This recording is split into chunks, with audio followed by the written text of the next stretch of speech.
This is Fruit Loops sold in the United States, and this is the same product sold in Canada. At first glance, they look identical, but if you take a look at their ingredients list, you'll notice some key differences. The American version contains several food dyes that don't appear in the Canadian version. It also contains a substance called BHT, a preservative that faces stringent restrictions for food use by the European Union. I think it's indicative of how much more lax the rules are here in the US. So there are ingredients that may be used in US products that aren't allowed in the EU or in Canada. While not all additives are inherently bad, experts have long raised concerns about the lack of regulation over harmful additives in America's food supply. The Food and Drug Administration announced today that it is banning red dye number 3. That's the synthetic additive that gives certain products their bright cherry red color. Europe defaults at protecting the population. The US defaults at actually letting ingredients in and kind of allowing the food industry to police itself. We know from prior research that over spans of decades, thousands of ingredients are added to the food supply without the FDA knowing about it. It's impossible to quantify because we don't actually know which ingredients are added. In 2019, 59.5% of foods bought by American households contained some form of additives, an almost 20% increase from 2001. Chemicals and additives in the food supply are not as well regulated as they can and should be, and I think as consumers have a right to expect that they are. So how are companies getting away with adding potentially dangerous additives to America's food supply? And can anything be done to stop it? Well, presumably they can. They already showed that in other countries that they are preventing this from being as big of a problem as it is in the US, so they've already answered their question there, but definitely curious to hear more about this. Not all food additives are bad. Many of them are approved and widely consumed in other parts of the world. The US is a little unique, though, in how our regulatory process works, which has led to a lack of oversight over a lot of these chemicals. The Food and Drug Administration, or FDA, is responsible for regulating food and health-related products to ensure they're safe for public health. Today, it's estimated to oversee 80% of the US food supply. So the way that it is supposed to happen, based on the law that Congress passed in 1958, is if you, a company, want to introduce a new food additive into the food supply, you would file a petition with the FDA. And that petition would trigger an FDA investigation of that chemical. FDA scientists would look comprehensively at the safety of that ingredient. There would be a public process where the application would be filed publicly, and other scientists and experts and citizens would have the opportunity to weigh in. And only at the end of that process would you get approval or disapproval from the FDA determining whether or not that ingredient can be used in products. Congress, in its wisdom at that time, said, we know there's all these ingredients used in food, like flour or olive oil or pepper or salt. We don't need FDA to review all of these common substances. So they made this exemption to that requirement for additives for substances that are generally recognized as safe.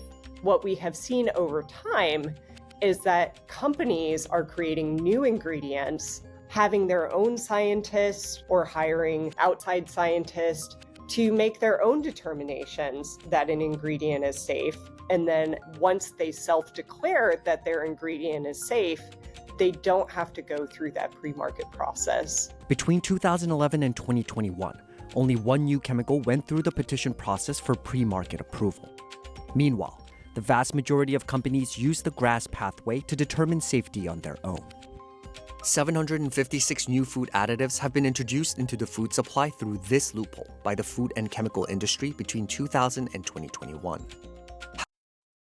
Yeah, this makes sense. Having seen other environments where regulation is taking place, you always go for the path of least resistance. So if you can get approval through something that has the least amount of rigor, you're going to do that as a company. Your goal as a company is to get your product out there, get it out as cheaply as possible, and to make as much money from it as possible. So they are inherently incentivized in order to pursue the path of least resistance here. However, that number only includes additives that companies have voluntarily notified the FDA about. When a company submits a GRAS notice to the FDA, there are 3 things that can happen. The FDA can look at it and say we have no questions, and they will issue a no questions letter.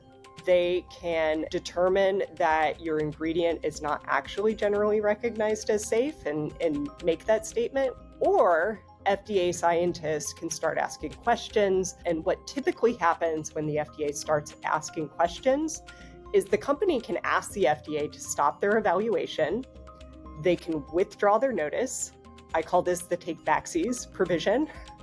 And then there is nothing further that the FDA can do really to stop that company from moving forward in marketing. Between 2015 and 2024, the FDA ceased to evaluate 113 notices at the notifier's request, based on a calculation by CNBC. There are also countless companies out there that are just putting food on the market without that notification, and it's technically not illegal. Previous research has estimated that about 1,000 substances have been added to food without the FDA ever being notified. Many of these ingredients may be safe, but we have functionally created an honor system, and we shouldn't have an honor system determining what goes into the food that we eat every day, that we feed to our families, and that we may be consuming over the course of our lifetime that could potentially contribute to our own chronic disease risk.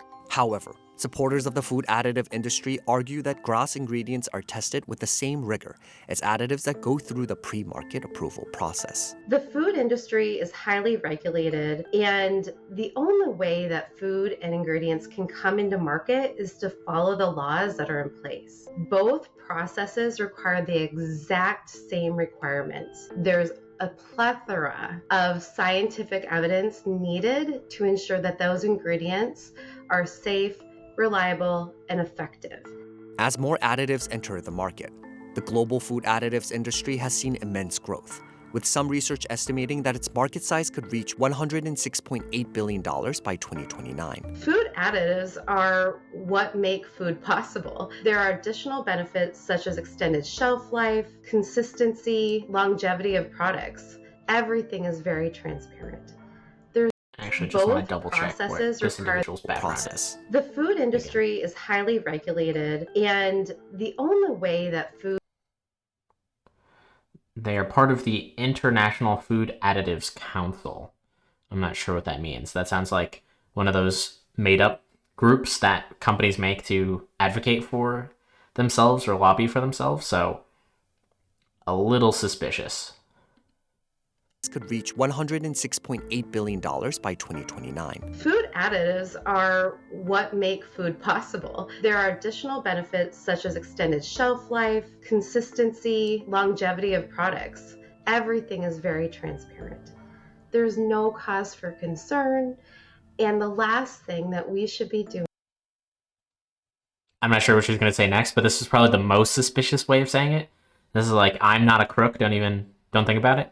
I'm not doing anything bad. We're very transparent. No need to look any further. Is trying to say that consumers should be scared about the foods that they're eating. The FDA's regulatory shortcomings don't end there. Unfortunately, there's a lot of ingredients in the food supply that FDA had evidence was unsafe, and it remained in the food supply for decades. So it's a quite haphazard post-market review process as well. The FDA today banning a controversial red dye found in so many foods sold in the U.S. Red 3 has been around since the early 1900s. It has been in the food supply for a very long time, but it took them 34 years to actually take any action after they acknowledged the carcinogenicity of red dye 3. There is a clause in the law. Wow, 34 years since they knew. That's pretty crazy. It just says very clearly, if there is a link to cancer, you cannot use it. And so just based on the availability of those studies, the FDA could have banned it right away.